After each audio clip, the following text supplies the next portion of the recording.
Okay. Hello, dear friends and colleagues, and welcome. This is Dr. Ryan from China, and welcome to the second webinar organized by the Trucks and the iOS, also the surgeon. The main thing today is robotic bariatric surgery from debate to uh, data-driven practice. This is one of the webinar series organized by the International Obesity Society, the Robotic Global Surgical Society, and surgeon. And as another chair, Professor Rudolph Oviedo is not able to join us today. I will do a very brief opening and then I will pass the mic to the moderators. So this webinar will be recorded and then later will be uploaded onto the social media platforms on the Surgeon, the app, and also the Charles and also the iOS platforms as well. So today we have three distinguished speakers and two moderators. So now it's my great honor to introduce you the two moderators. The first one is Dr. Shi Han from Taiwan, China, and he is the Vice Superintendent of Tiancheng General Hospital, and he is also the President of the Taiwan Metabolic and Bariatric Surgery Development Association, Director of the Taiwan Society of Metabolic and Bariatric Surgery. He's also the Chief of the Center of Bariatric Surgery of the Tiancheng General Hospital. The second moderator is Dr. Yin Peng Jin from China. He's the director of the Fatty Liver and Weight Management Clinic, the deputy director, Clinical Research Center for Liver Diseases, Shanghai Public Health Clinical Center, Fudan University. So, without further ado, let's welcome our moderators, Dr. Shi and Dr. Jin. Good, dear friends and colleagues, and good morning and good night. So it is about 10 p.m. now in Taiwan. So it's an honor to chair today's meeting, and I hope will gain something from it. So, uh, first of all, special thanks to our hardworking chair, Dr. Roberto Oviedo and Dr. Yang Hua, for arranging today's agenda. Today's topic is robotic bariatric surgery from debate to data-driven practice, and we will be sharing three interesting topics with you. So our first speaker is Professor Athanasios Fesseris, a renowned bariatric surgeon from the University of Athens in Greece. His topic today is robotic versus laparoscopic bariatric surgery, proven superior or just a high-tech illusion. So, I believe you will enjoy this fascinating presentation. So let's start. So the first topic. So Professor Athanasios, welcome. Hello, everyone. Thanks for inviting me. It's a great honor for me to be among so renowned and esteemed bariatric surgeons from all over the world. And special thanks to my dear friend, Professor Rodolfo Oviedo, for organizing all this. Can you see my presentation? Yes, yes. Excellent. So, my topic for today will be robotic versus laparoscopic bariatric surgery, and I will focus basically on the literature, on the available literature. And it was also a challenge for me to check what's going on lately because I had a vague idea, but I didn't know the most current literature on the topic. So I have no conflict of interest to declare. My presentation tonight will be developed along five axes. The first one will be the documentation of how rapidly is robotic bariatric surgery being adopted worldwide. The second one will be about safety. And when we talk about safety, it's about complications in general, regarding leak specifically, mortality, and everything in between.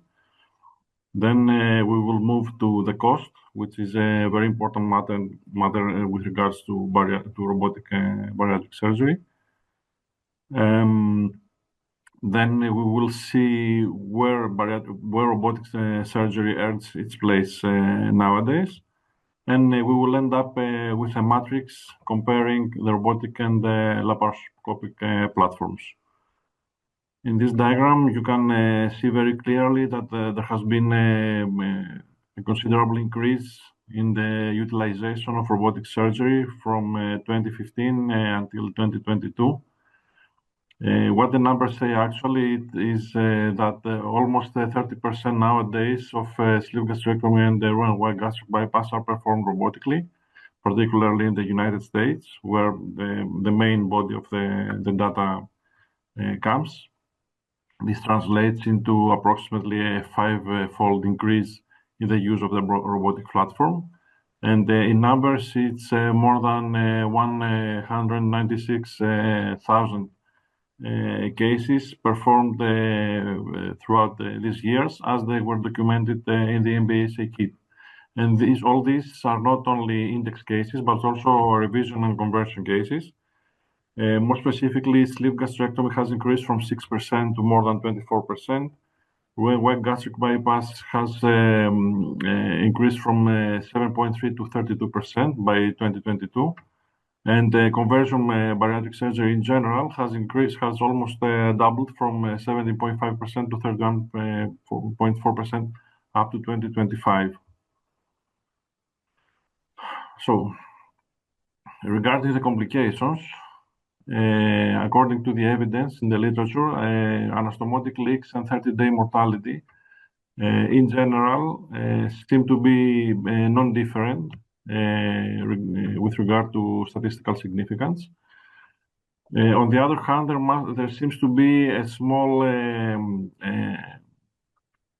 advantage of the Roux-en-Y gastric bypass with the robot with regards to infectious complications, because it has a lower superficial surgical infection and transfusion need. But when it comes to deep infections, this advantage doesn't seem to replicate. Regarding the staples line leak, the robotic sleeve gastrectomy has almost 3 times the incidence of the laparoscopic method. And also there is a small but considerable increase in the serious morbidity after robotic sleeve gastrectomy as compared to laparoscopic one.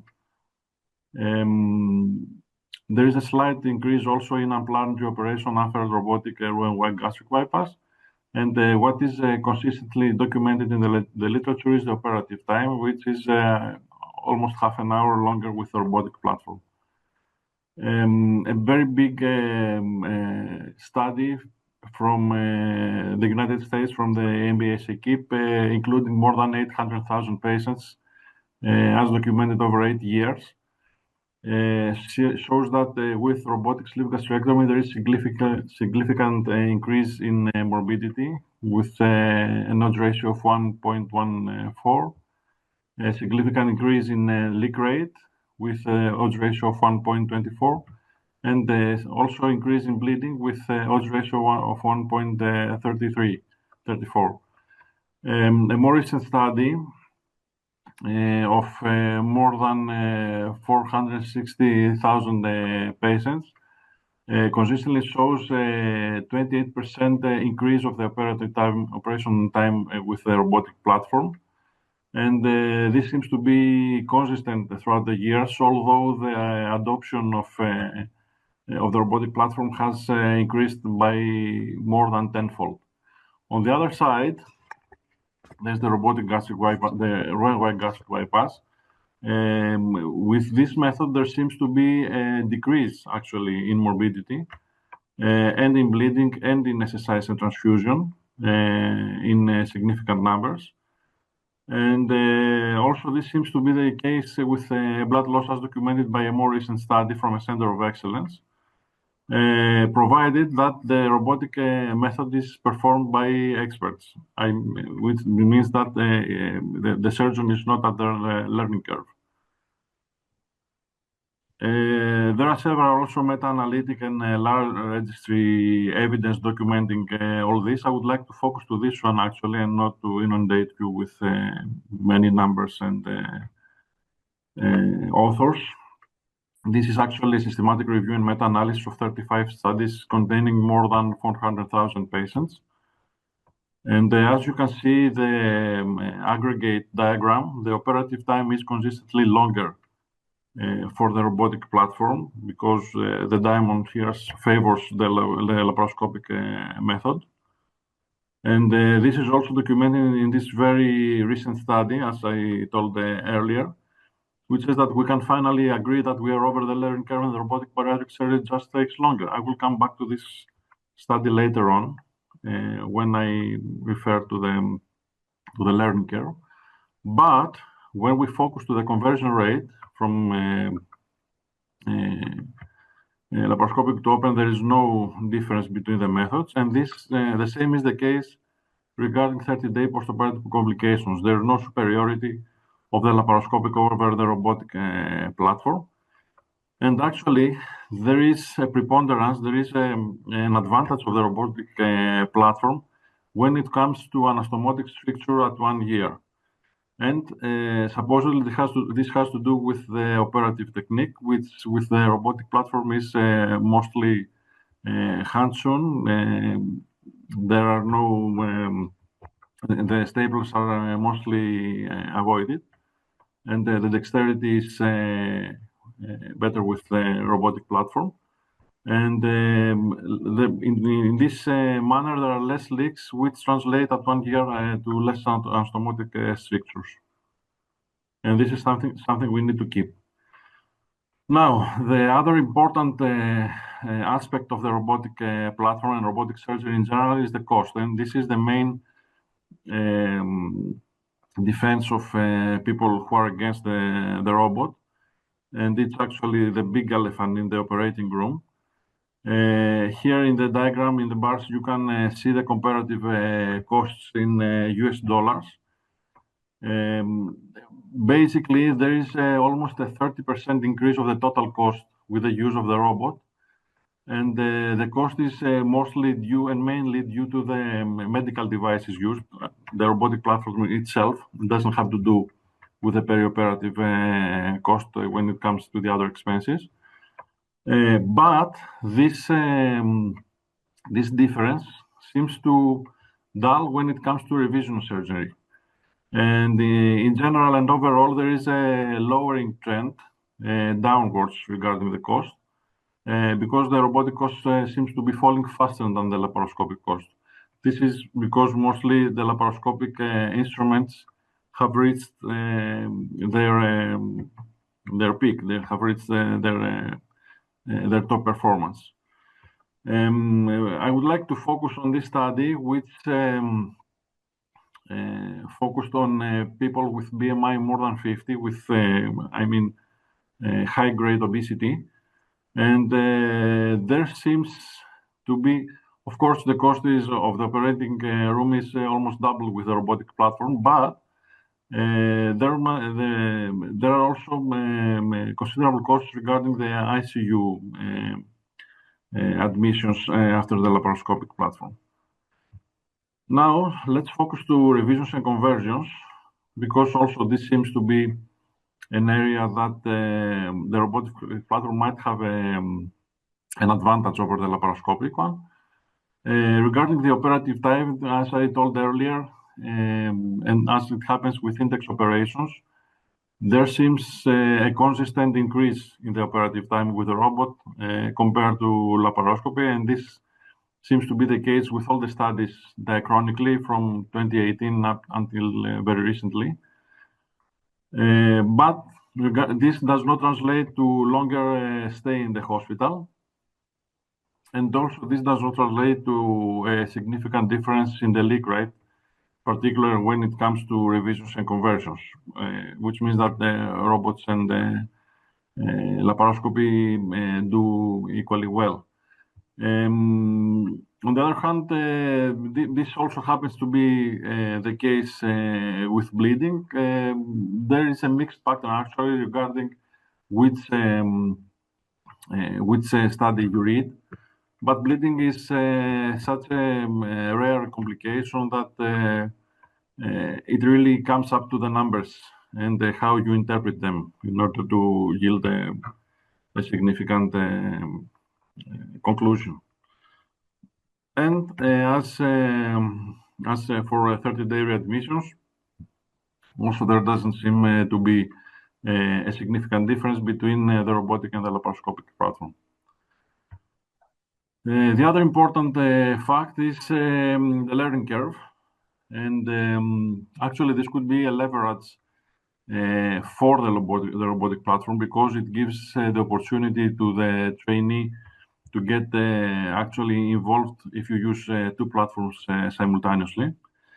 And when focusing on railway gastric bypass with conventional laparoscopy, the learning curve demands about 100 to 150 cases, while with the robot it's only 11 to 50 cases most. In order to gain expertise in the OR, the maximum duration of the operation should be 75 to 90 minutes, but with the robot it's a bit longer. The learning curve with laparoscopy is long but mature, and the expertise is widely available. The thing with the robot is actually to the hands-on anastomosis, and with this technique it's more feasible, which could be an advantage of the method, particularly for methods like Roux-en-Y gastric bypass or SADI. And of course, the cost for the laparoscopy is lower, but with the robot you have the 3D visualization benefit. And in the end of the day, laparoscopy remains the gold standard, but robotic remains the gold standard when it comes to ergonomics. And ergonomics should be also a matter that should be taken into consideration in surgery. I would like to compare these two studies, which have a bit contradictory results. The first one, published earlier this year, is a large analysis from the ABS and KIP with more than 400,000 patients over a period from 2015 to 2023. And despite a tenfold increase in robotic volume and established training curricula, the operative time for robotic sleeve gastrectomy is 28% longer, and for Roux-en-Y gastric bypass is almost 20% longer. The gap seems to get narrow with time, but it never closes. On the other hand, we have also a recent study from a single center, a center of excellence actually, with almost 6,000 patients and a period of more than almost 15 years. And what the authors say is that under expert conditions beyond the learning curve, longer time does not translate to worse outcomes. And this is something we should keep. And this data reflects that aggregate learning could curve effects and not the platform. In other words, the extended duration of the robotic platform is not a matter of the learning curve, but it's a matter of the platform itself. So supposedly, with newer platforms, this might be tapered as well. So where is the advantage of the robotics as compared to laparoscopy? First of all, would be revisional Roux-en-Y gastric bypass, as documented by the literature. The other advantage could be in conversion surgery, particularly from sleeve gastrectomy to Roux-en-Y gastric bypass, but the evidence is evolving in this regard. The third area of advantage of robotics is high-grade obesity in BMIs more than 50 or 60, in which cases the robots seem to be a reasonable alternative to laparoscopy, with increased ergonomy and supposedly fewer complications. But primary sleeve gastrectomy should not be one of the cases for the robot. So if we put everything in perspective into this aggregatory matrix, regarding safety, primary sleeve gastrectomy, robotic and laparoscopy, there seem to be equivalent. Primary Roux-en-Y gastric bypass, there is an advantage of the robot. Revision sleeve gastrectomy, there is tie or a bit preponderance to laparoscopy. Revision Roux-en-Y seems that the robot has better chances. Conventional surgery, robot or laparoscopy, depending on the study and the setting. and the expertise of the surgeon. Regarding weight loss outcomes, there doesn't seem to be any study that shows any difference between the two methods. Operative time seems to favor laparoscopy because it's consistently shorter time. The overall cost is still laparoscopy has an advantage, but the difference seems to be lowering with years. In high-grade obesity, robotic surgery might have and must have an advantage. And regarding surgeon ergonomics and pay, there is no question that the robot is superior. So to sum up, robotic surgery is definitely not inferior and is at least as safe as laparoscopy. Revisional Roux and gastric bypass particularly is a genuine niche for robotic surgery. Cost and time remain barriers, but they seem to be narrowing. And and surgeon experience should be above all a choice than the choice of the platform. Thank you for attending. Thanks for the Dr. Peteris for sharing us for this kind of data and I might have a question. In your experience, are you favor robotic surgery in bariatric or laparoscopy? Also, how you choose your patient, which one?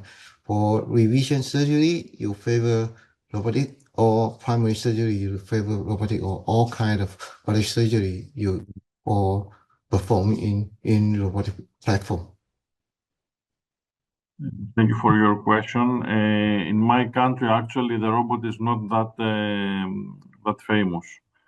I got trained in laparoscopy. I had to travel overseas to get trained in robots, and I actually use them, but in very selective cases. That cases, and up until now, should be some revisional cases in some very high class obesity above 60 or 70. But thanks to Dr. Oviedo, now I have a newer perspective, and actually I'm trying to implement this. We are starting to implement robotic surgery to SADI cases because we have many revisions after sleeve gastrectomy, and SADI seems to be a very appealing choice. And the cost of the laparoscope can be offset by the very delicate technique that you implement with the robot regarding the anastomosis.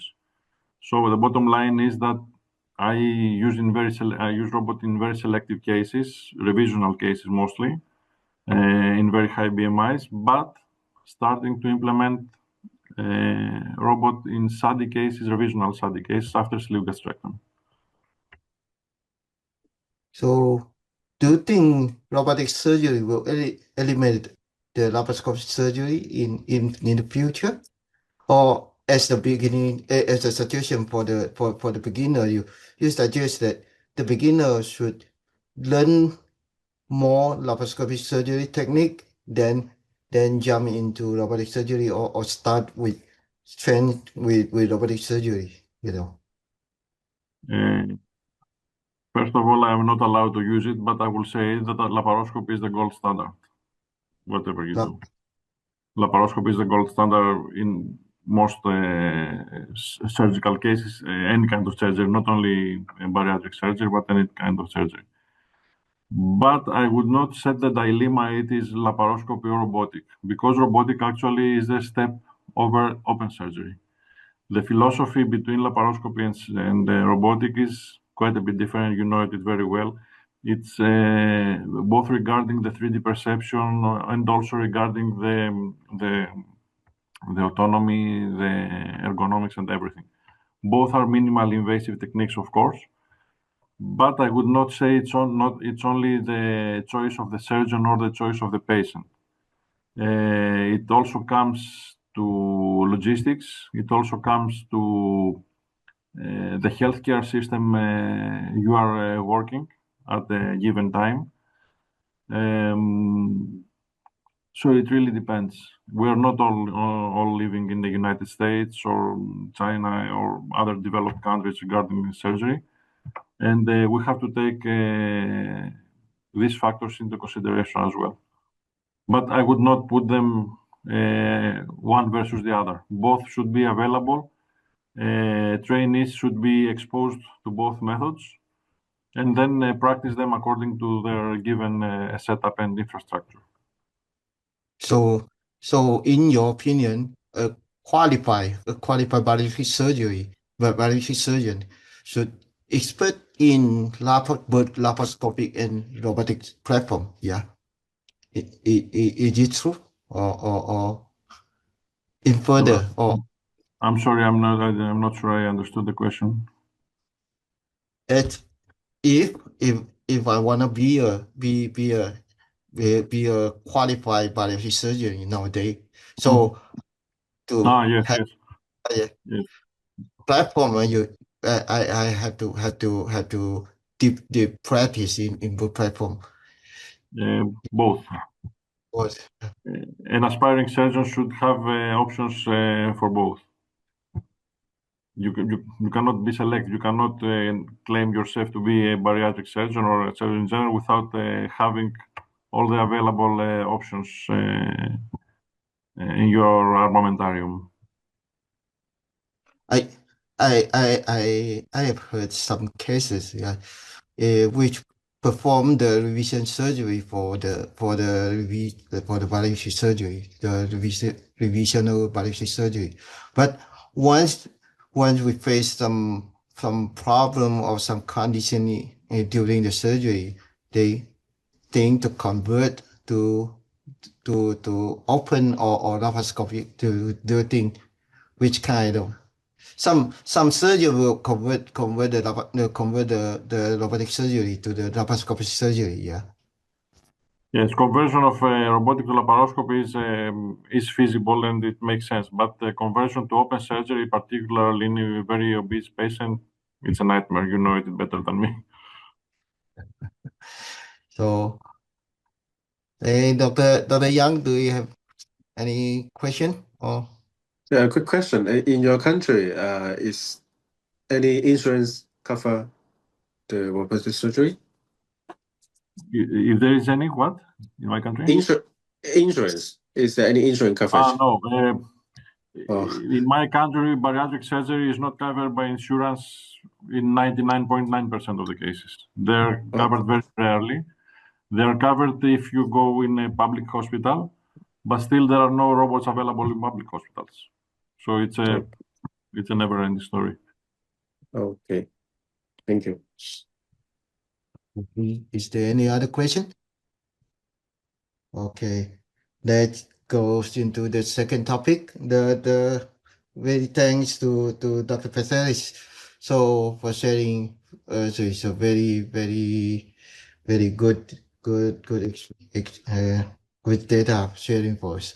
So let's move into the second topic. The second topic tonight is from the Dr. Joseph Guaria Cuco from the Venezuela. He is currently a PUF4 in Lockheed Health System, Miami, Florida. Okay, the topic for the Dr. Guaria Cuco is what difference in bariatric surgery, patient selection, peri and post-operative care. So welcome, Dr. Guaria Cuco. Thank you very much. Can you guys see my screen, first of all? Yeah, sure. Okay. So first of all, I just want to say thank you for, Trucks and also Search On app to have this opportunity to share these topic. And thank you for the prior doctor, which I think that all the data that he shared, I'm going to talk a little bit about that. But it's nice that he brought everything already and kind of give this master lecture, because I'm going to go this presentation is about 15 minutes only. And I'm going to go about these specific points about patient selection, perioperative and post-operative care.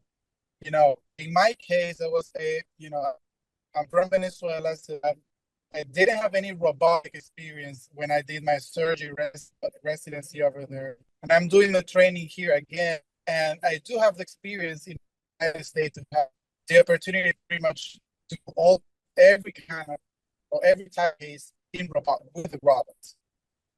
And I think it's generational. I think it's happening what happened in the 80s and 90s that the laparoscopic came and kind of over era is doing the same. So I will start was saying, we'll start reframing the questions. And is it robotic just a tool or is it a system shift? So because we're talking about, patient selection, pre-op, and post-operative care, it's very important to know it is just a tool or are we changing everything, the OR? So it is important because it changes the patient selection, it changes the OR workflow, the surgical strategy, and the team dynamics. So it's robotic surgery is a paradigm shift in complex bariatric care. So we need to know we're going to have more space in the OR. The console will be on the side. We need to have the OR team will have to be prepared for the robotic surgery, and all the instrument that needs to be available as well. So it is a system shift. It is not only a tool. The OR has to be prepared for it. So yes, it will change everything, but I think at this time, in this moment, in different countries, there is a shift from laparoscopic to robotic that is increasing, and is increasing very in a high speed. For example, in the US, all the residency programs have, pretty much all of them has robotic robots, the robots to start on trainees. And I was saying that in my training center, for example, we try to do pretty much everything robotics. And that's the trend that we're looking at now. So what can we say about patient selection? What's it's the same between the laparoscopic and the robotics. It's pretty much the same thing because we're talking just about bariatrics. So the BMI wouldn't change. All the selection is going to be the same. I mean, it's the same BMI more than 40 or more than 35 with comorbidities, same metabolic indications. And the evidence showed that, for example, the doctor prior me, he showed everything is no difference in overall outcomes between the robotic and the laparoscopic bypass. And we can see that on the analysis on the MBSA QIP in Annals Search in 2020 and hasn't been changed in the past 5 years. So robotics does not change the indication. But what can those change? It changes it's a complexity enable. So robotic expand feasibility. It is better when we have a better candidates for robotic surgery. For example, those with large BMI, more than 50 and 60, super obesity patients. Those patients that we are doing revision of bariatric surgery, complex pathology like GERD, hiatal hernias, dense adhesions, prior surgeries. So the evidence show that there is a higher robotic utilization in complex revisional cases. And matter of fact, the fellowships that we train here, it is usually to train about these complex robotic cases and revisional cases, Roux-en-Y conversions, SATIs, all these big procedures. It is much faster and way better for the patients, especially, and for the surgeon's technique when we use the robot system. So it is a complexity enabler. So who benefits the most? So the high yield robotic cases are revisional Roux-en-Y gastric bypass, when we do a sleeve bypass conversions, hiatal hernia repairs, plus bariatric, especially those with large defects, and high visceral obesity, those with a lot of visceral fat or thicker abdominal wall mass as well. The evidence shows, and this is in the SAGES guidelines from 2020, the past 3 years either, is that robotics may show benefits in higher BMI subgroups, especially those BMI more than 60. And the doctor showed that in the prior presentation, running with numbers, and it is true. So it is not for a patient, but for the right patient. And I think at some point, all the bariatric cases can be done robotic. But I agree with the doctor that all the trainees must be trained with laparoscopic, because this is something where we are talking is availability. So are you gonna be able to operate in any hospital? Does all the hospital will have a robot? Not necessarily for that to happen. You must know how to do laparoscopic and robotic. In US is easier because we have availability in pretty much all the hospitals, but I think that's something that will change with time. So when robotics adds limited value to this, uh, it can have limited values when for high yield robotic cases like primary sleeve gastrectomy. There is a lot of bariatric doctors already that do sleeve gastrectomy in less than an hour. But the system is already perfect. All the things how to know as laparoscopic sleeve gastrectomy. So it doesn't really add more value to do the case robotic unless you are being trained for this and you starting your learning curve early on the robot. Then you will be doing all your sleep gastrectomies in the robot. So that will be at a value. But for those surgeons that are already trained in bariatric, it won't really add any value. The same for low BM. It's not adding an extra value, the fact that you're using the robot compared with the laparoscopic. Straightforward anatomy, high volume lap surgeons, of course. So all this is not adding any. Matter of fact, a lot of high volume lap surgeons, they won't shift to laparoscopic, and we'll also talking about the cost that we're going to talk in the next slides, but it's pretty much the same thing. So the evidence shows that there's no significant difference in key outcome versus laparoscopic. So we can just avoid the dramatic use of robotic. And therefore, it is the same technique, it's the same thing. We're not changing the technique, it's just an approach. So what could be the preoperative differences? So planning is a little bit more strategic. So we need to know exactly depending on the patient. And this planning is also for laparoscopy, but you need to be a little bit more strategic because the poor placement is very critical to have the perfect view and the docking positioning of the robot. If you're gonna put the robot on the right side of the patient, on the left side of the patient, how low can you go with the robotic truckers so you can dock the arms, and the OR time allocation as well. The team readiness is the team. It's the work be fast. So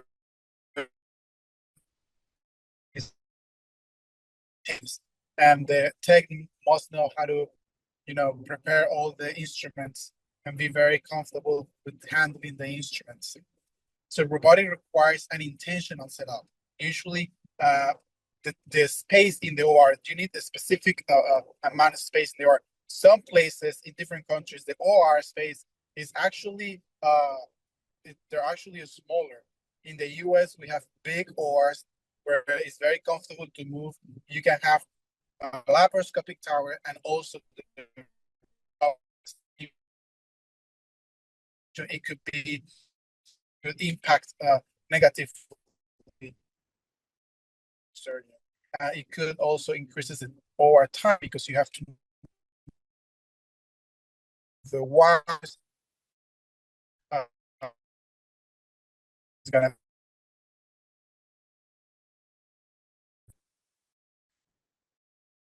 is work. So for this for these high yield robotic cases is very important because optionals, the hernias and the visual obesity, all these patients need to be set up in the amount of hand sewed sutures, the robotic stapler, when you are counting the small bowel, the vision that you have. Also, when you have the revisions of patients with obstructions or Peterson hernias and all these complicated cases, the visualization that you have in the OR during the procedure is much more specific. You also have more space, and therefore the ergonomics also will change.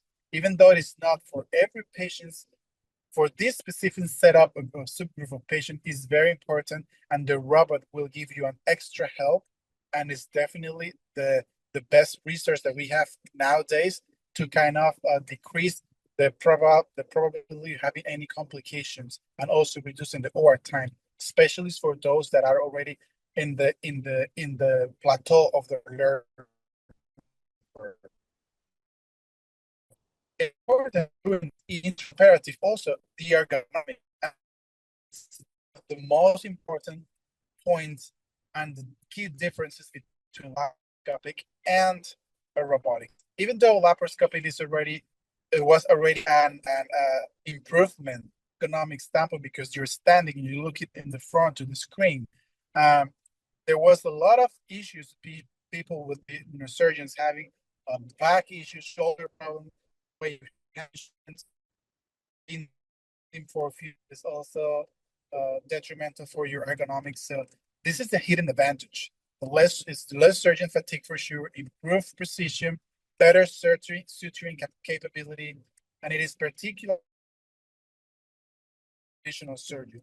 You are sitting in the console, you can move, you are much more comfortable, your hands doesn't get tired, there's more finesse in the movement.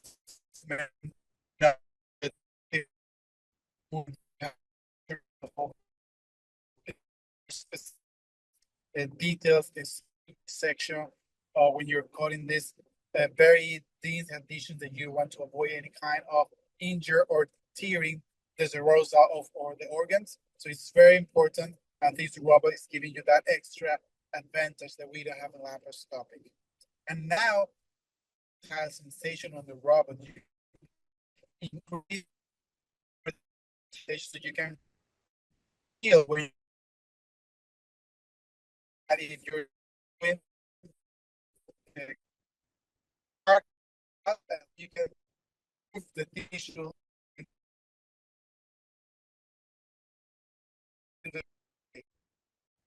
So what about the intraoperative outcomes? Is this changes? So the data is showing that actually is very similar, the complication rates, laparoscopic and robotic.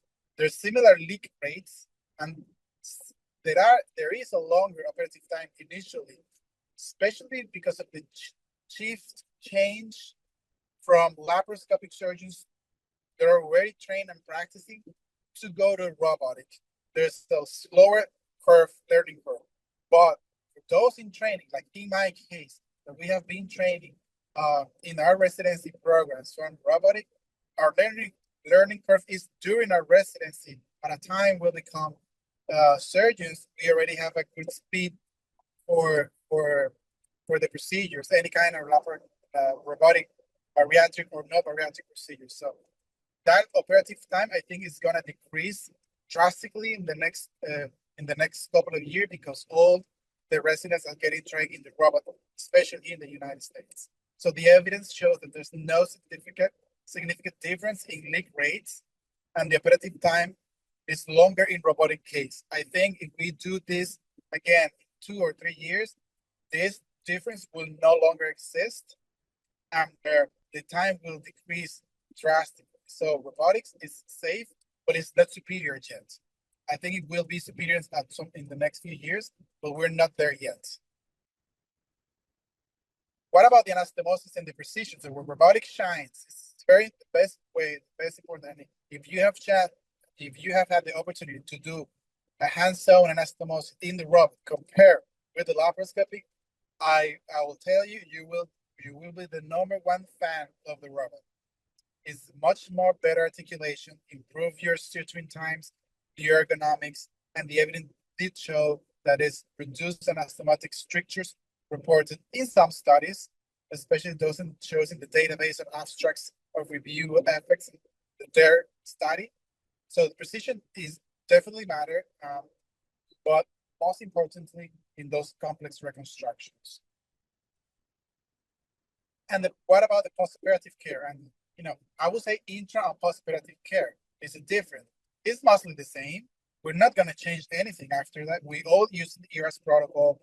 We all, applying the early ambulation, early feeding, for all the patients, it won't be any difference.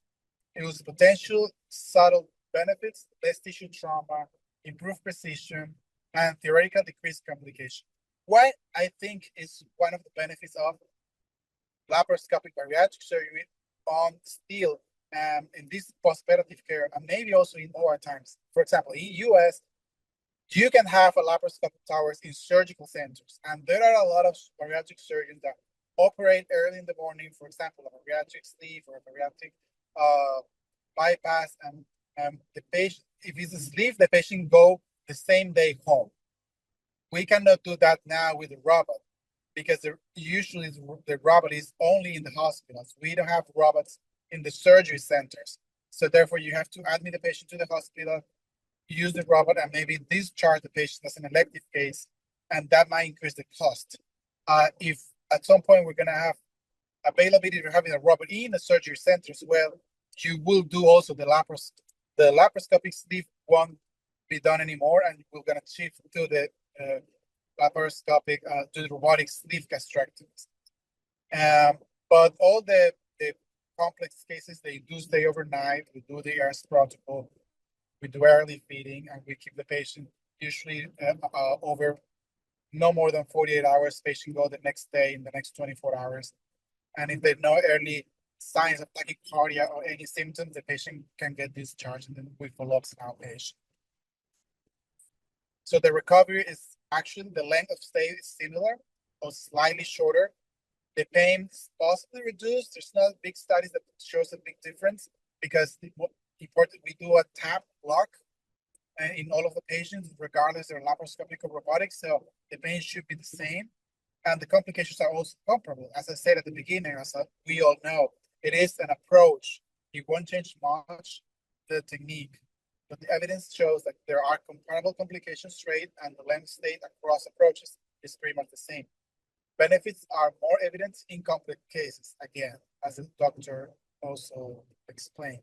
What about the cost and the value? The reality is that robotic surgery is still higher cost, and still there's longer OR time initially. I think the timing issue, as I said before, will decrease. The cost at some point, it will be comparable, still a little bit higher. I think the companies are working on reducing the cost to have a more, to be able to have distributed the robot widely, but it is decreasing the conversions, potential decreasing the complications, and definitely the surgeon longevity. So the evidence shows that there is higher cost consistently reported in robotic surgery as far as now. We'll see if this changes in the next 3 years. So I think that the value in the complexity, but not in routine cases.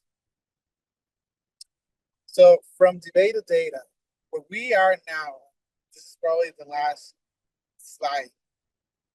Early opinion-based debate and now the evidence-based selection. So what are the things? It's pretty much also what were you taking about from this lecture?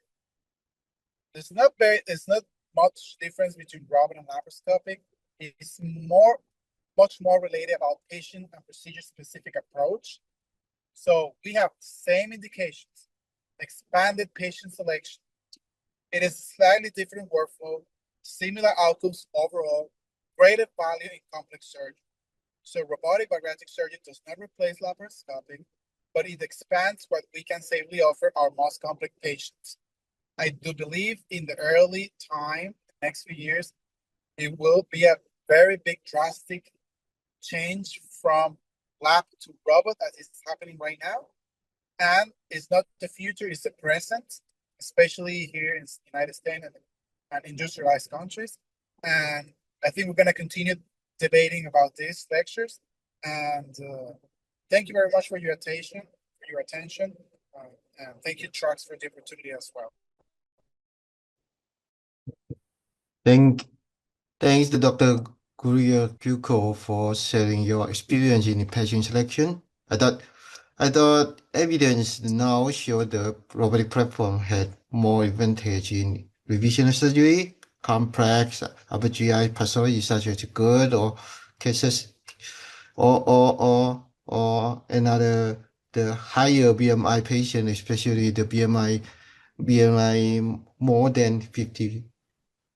the patient may get more advantage in the robotic platform, but the better articulation of the robotic platform allow us to do more confidence in anastomotic suturing or more complex suture and or Asian lysis.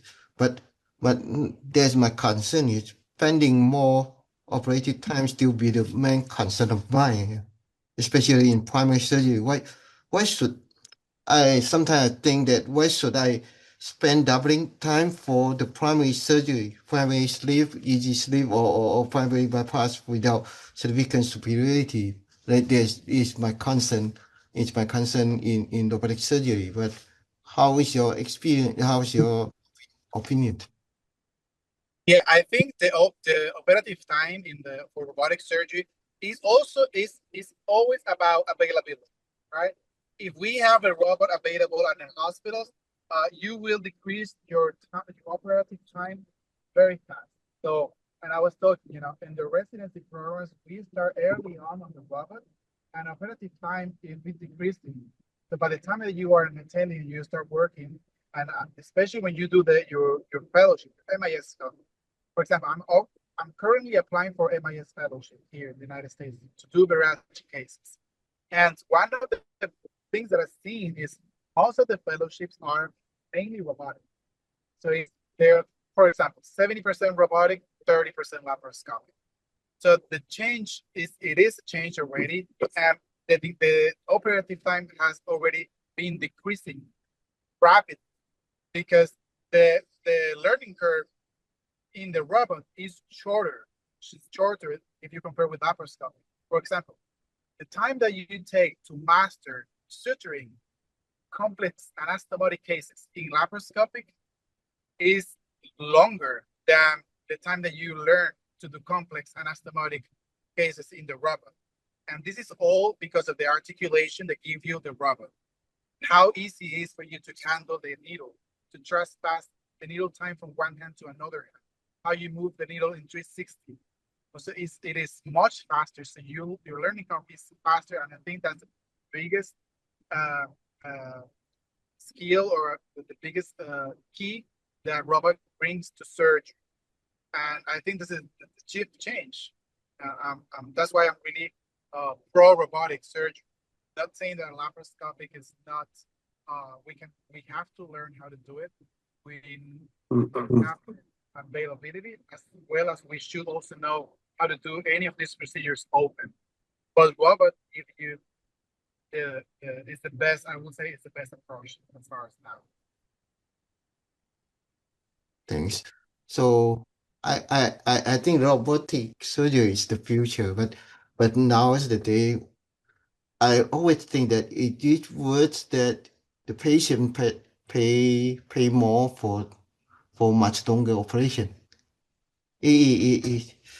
Especially for the primary surgery. So I don't know. But nowadays the evidence show that there is sure so much advantages for the robotic platform in more complex operation. So any other question for Dr. Yang? May I ask, how many days should the patient stay in the hospital for robotic surgery?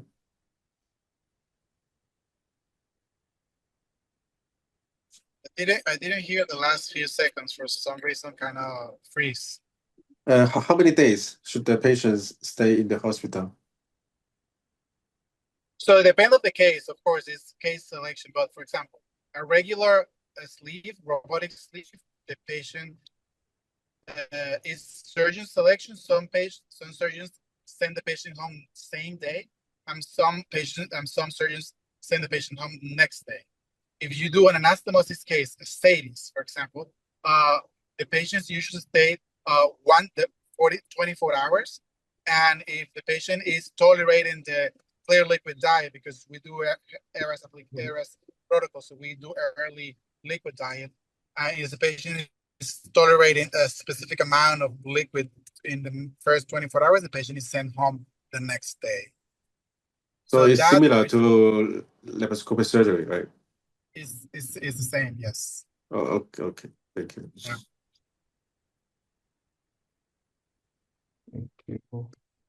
So I will hand it over to Dr. Jin for the next topic.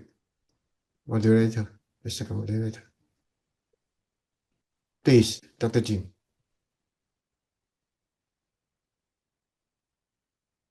I can hear you.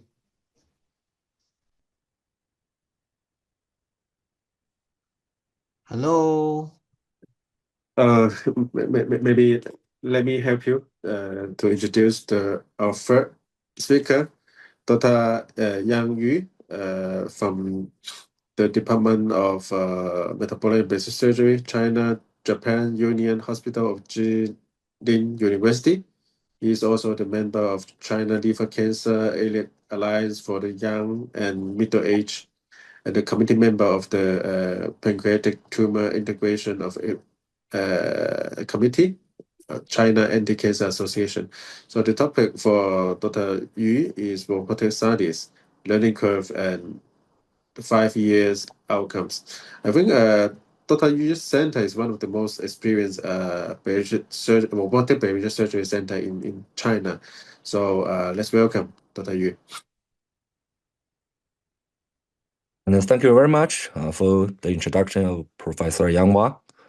And it's my honor to have this opportunity to take this presentation on this occasion. And I'll share my screen. A screen of mine. Yes.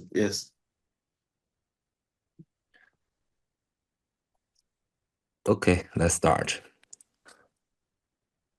According to the data from the World Obesity Federation in March 2027, among people older than 5 years old, the number of the people with obesity in the world in 2020 was 9.88 million people. It will reach in the 1,556 million people in the 2030. And in the 2021, the global adult diabetic population was 537 million, and the total medical expenditure caused by the diabetes was 966 billion. Obesity and its related comorbidities pose severe challenges about the cost. And BPDS is the most effective procedure for obesity and the type 2 diabetes, but it has highly malnutrition risk. In order to reduce the malnutrition risk and the surgical difficulty of BPDS, well, the returning is excellent. The effect Sanchez improved the BPDS and then proposed studies in 2007. This procedure was further improved by extending the length of the common channel to 300 centimeter and change the boot tube size from the 56 French to the 42 French. And after nearly 10 years of experience accumulation, in March 2018, EFSO supported the status as a recognized metabolic procedure, and also in the 2020, it is also recognized by ASMBS. Currently, there is sufficient evidence indicating that status has nearly the same efficiency and as the BPDDS, well, and offering the superior safety and more easier to perform the surgery. And that is in our center. All the surgery are performed by a single surgeon. On October the 13, 2018, we managed the Dr. Sudan to perform the first laparoscopic studies. And to date, we have finished independently 240 studies. And 218 was performed by robotic. Patients undergoing studies are offering severely obese with thick abdominal walls, enlarged livers, and the abundant abdominal fat, requiring extensive stretching, which is very difficult in a narrow workplace. And the Da Vinci surgical system and can effectively address this problem. And now we share the learning curve of studies for Chinese patients with obesity, and a total of 102 patients were included in our study. And all the surgery were performed by a single surgeon, and it has the experience of the abdominal surgery. And all about the 102 patients, there were 45 male and 47 female. The mean age is 34, and mean weight is 122 kilogram. The mean BMI is 41.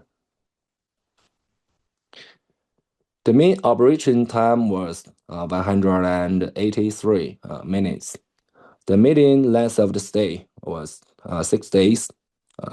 The complications were present in 7 patients, of which 4 patients will suffer through the grade 2 complications, and all of them were cured successfully by the conservative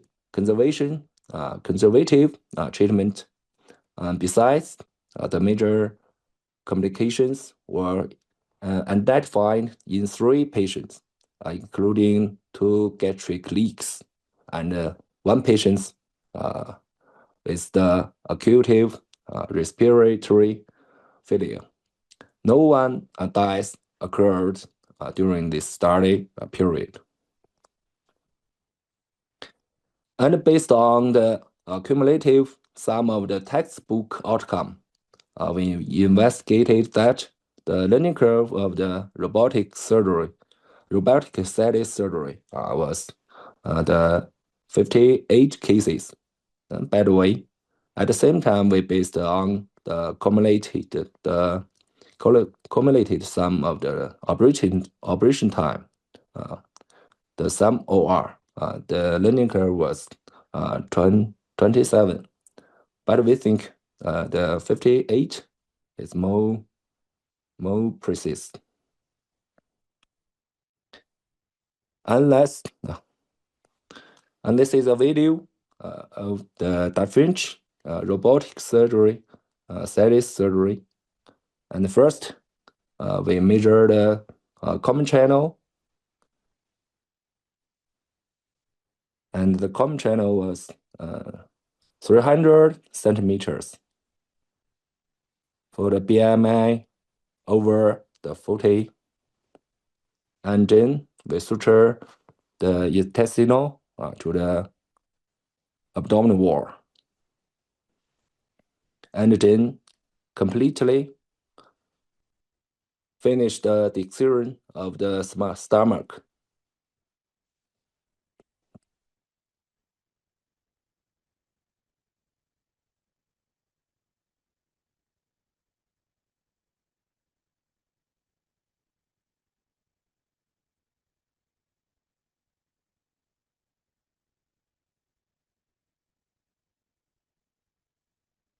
and then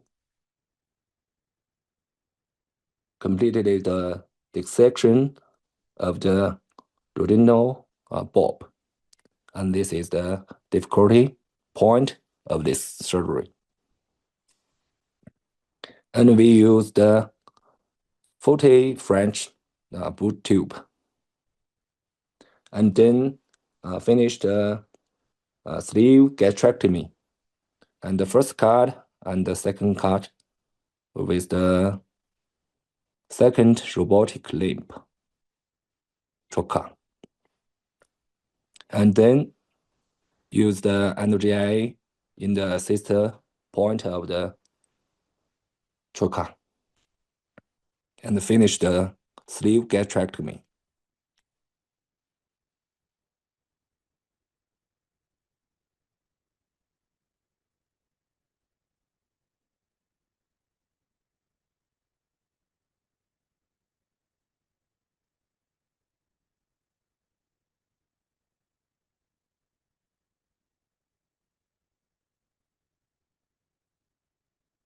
When finished the sleeve gastrectomy, and we transverse the duodenal bulb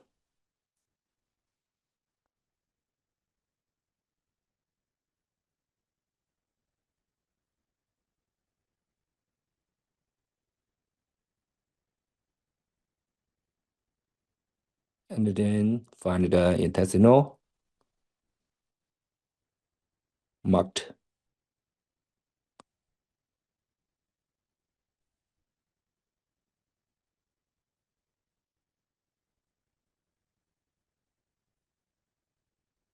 And the suture the duodenal bulb and the small intestinal with the 3-0 V-lock line.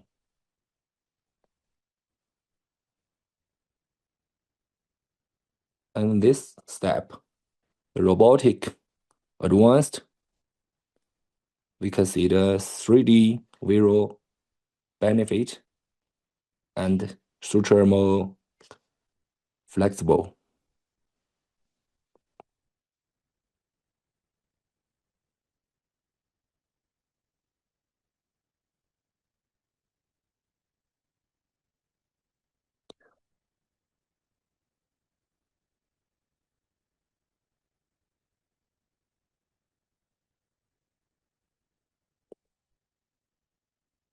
And we suture the duodenal bulb and the small intestinal. In this step, the suture is superior to the instrumental anastomosis because it's the narrow space. We can't use the endo-GA, so we use the 3-0 V-lock and finish the 2 circle of anastomosis.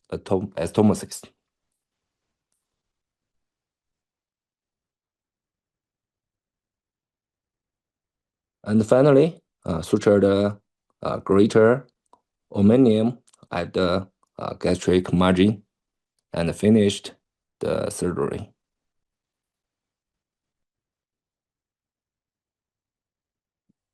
And no need to the gel tube.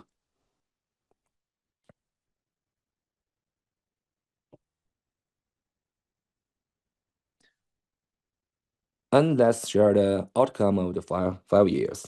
In the first year, the BMI remains around the 27, and in the 5 years, the BMI remains around the 25. And in the 5, also, in the first year, the TWL remains around the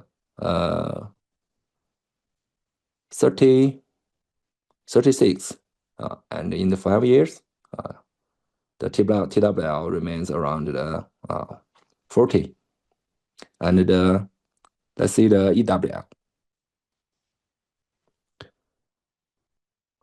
In the first year, the EWL remains around the 83.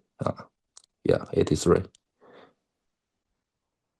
And in the 5 years, it remains around the 91.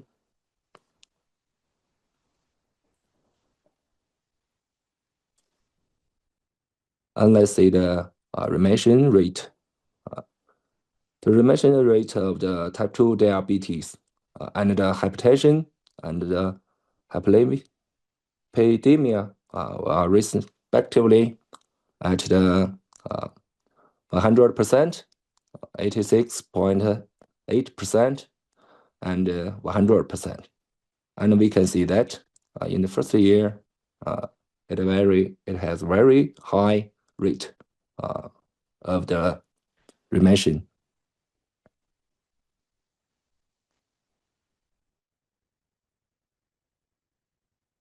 And let's see the complication rate of the anemia. So we can see the anemia rate is very high, just like the got 1.5, just like the 50%.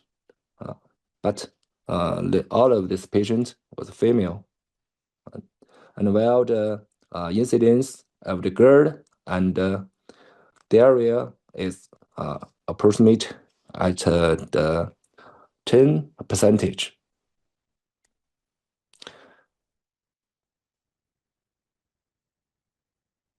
And the completely report a result of this, just like the low BMI and the medium BMI and the high BMI, the completely result will report at 2 weeks later at the annual conference of the CSMBS. So let's begin the conclusion. CETIS offers good result for the treatment of both morbidity, obesity, and its coexisting condition with a low rate of complication. But however, the malnutrition associated with the CETIS is the major reason for revision surgery, and which can not be ignored. So that's all. Thanks for your attention. Thank you, Dr. Ri, for sharing such valuable clinical research data. The analysis of the learning curve and 5-year outcomes provides us with important evidence and reference for carrying out robotic CETIS surgery. Thank you so much.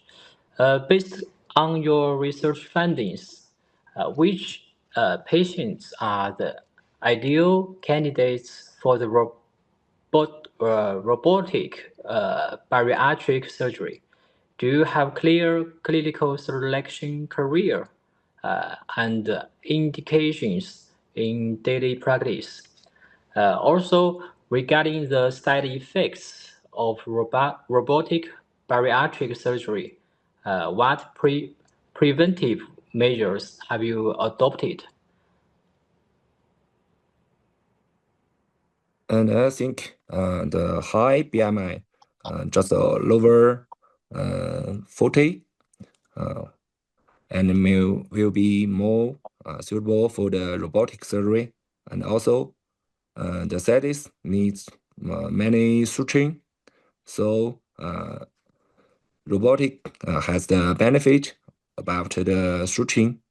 So also, the surgeon will do the operation more comfortable and more easier. So not very tired for just for example the three patient or three surgery, and the second question, could you pardon the second question? Do you have clear clinical selection criteria and indications in daily practice? I don't have I think the experience of the surgeon and the choice of the surgeon, it's very important to choose the laparoscopic or the robotic system, and for the patients with low BMI, I think laparoscopic is more suitable, and with the people with the bariatric and need to weight loss, maybe use the static surgery, and for the static surgery, we all use the robotic system for finish the operation. Yeah.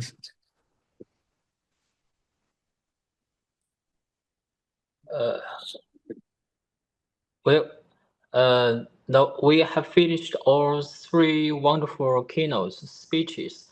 We have had in-depth discussions on the core issues of robotic bariatric surgery, including clinical value comparison, patient selection, and perioperative management, as well as surgical learning curve and long-term outcomes.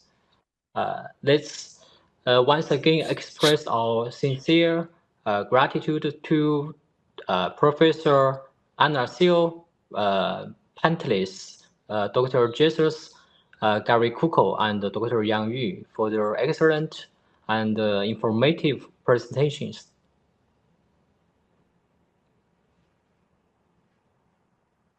So, any other questions from the audience?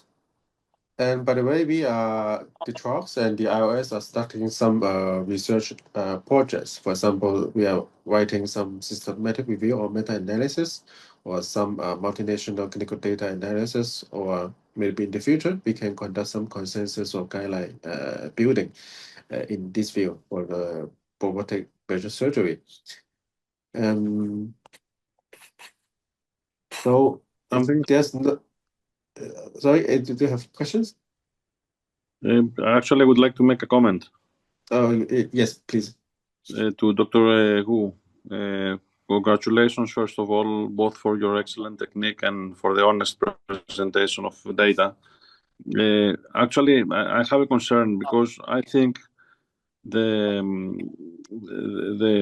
iron deficiency anemia could be attributed at least in part to the narrow stomach, because 40 French bougie, particularly in an Asian population, I think you force the patients to eat less. You also have a diversion and hypoabsorption, and you force them to eat less. Perhaps if you try a larger bougie size, you might not have that many cases of iron deficiency anemia.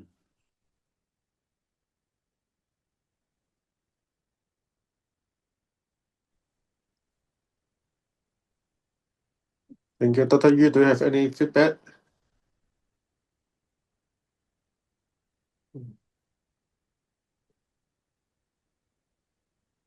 Dr. Wu is online? Oh, he must have left. Okay, anyway. It was just a comment, just for discussion. Okay. Any other questions or comments? If no, let's close this webinar. The webinar will be uploaded soon, of course. And welcome everyone to register on the Surgeon, and also welcome everyone to join the Trust or join the iOS as a member. So, ladies and gentlemen, I hope you enjoy your weekend. See you next time. Thank you. Bye-bye. Bye-bye.